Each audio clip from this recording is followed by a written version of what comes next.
स्वागत है दोस्तों आपका अपने इस चैनल में जिसका नाम है अनस्टॉपेबल लर्निंग। दोस्तों आज हम लेकर आए हैं एक बहुत ही यूनिक स्टोरी जो आपको पढ़ने के लिए मोटिवेट करेगी। आज की स्टोरी है बहुत ही खास क्योंकि ये है 3 दोस्तों के बारे में। आइए जानते हैं इन दोस्तों की लाइफ की स्टोरी। ये कहानी है 3 दोस्तों की जिनका नाम है सुरेश, महेश और दिनेश। ये तीनों एक ही स्कूल में पढ़ते थे और इनकी फैमिलीज भी एक जैसी थी। पैसों की कमी तो होती ही थी और ये तीनों इस बात से खुश नहीं रहते थे। तीनों मिडिल क्लास बैकग्राउंड से बिलोंग करते थे।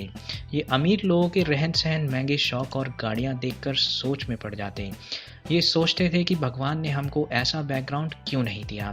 काश हम भी अमीर होते तो हमको भी लाइफ आसान लगती।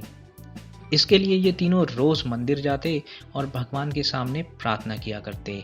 भगवान से बोलते कि आपने हमको अमीर बैकग्राउंड क्यों नहीं दिया, क्यों हम जैसे लोग ही पैसों के लिए परेशान होते हैं और बाकी लोग एंजॉय करते हैं।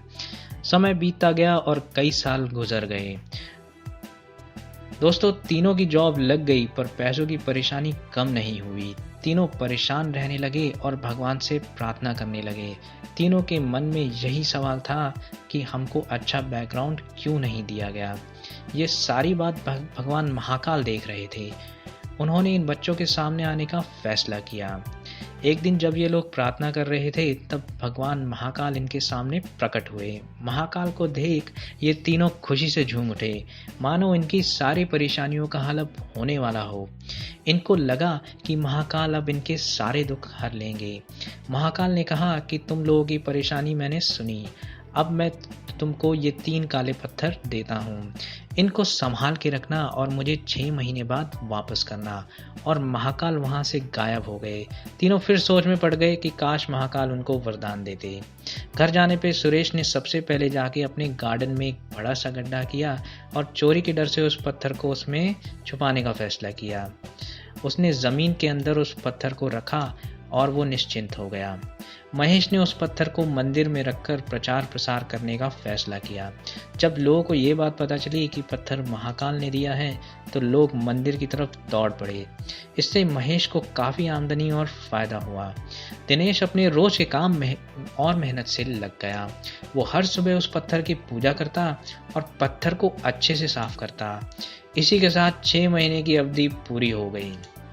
समय आ गया महाकाल से मिलने का। इसी के साथ महाकाल फिर से प्रकट हुए। तीनों फिर मंदिर गए और महाकाल उनके सामने खड़े थे। सबसे पहले उन्होंने सुरेश से पूछा कि तुम बताओ वो पत्थर कहाँ है। सुरेश ने वो पत्थर महाकाल को वैसे ही दिया जैसे वो उसको मिला। फिर उन्होंने महेश से पूछा कि वो पत्थर कहाँ है। महेश ने कहा कि आपने जो पत्थर दिया मैंने उसको मंदिर में रख दिया, उससे जो धन प्राप्त हुआ है मैं वो आपके सामने लाया हूँ।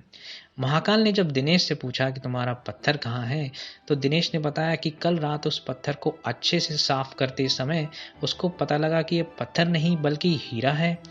उसने हीरा महाकाल के सामने रख दिया। हीरे को देखकर सुरेश और महेश चौंक गए। महाकाल ने उस पर समझाया कि मैंने तुमको हीरे जैसी अमूल्य वस्तु जिंदगी दी है। कुछ लोग इसका ज़रा ही यूज़ करते हैं और कुछ लोग थोड़ा, लेकिन जो इसका पूरा यूज़ करेगा वो हीरा पहचान पाएगा। दोस्तों अगर हम अपनी प्रतिभा का पूरा उपयोग करें तो हम सब इस संसार में सब कुछ प्राप्त कर सकते हैं। उम्मीद करता हूँ आप भी अपने अंदर के हीरे को पहचान लेंगे।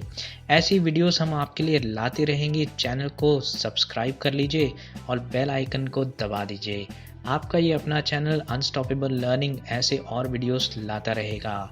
चैनल को देखने के लिए आपका बहुत बहुत धन्यवाद।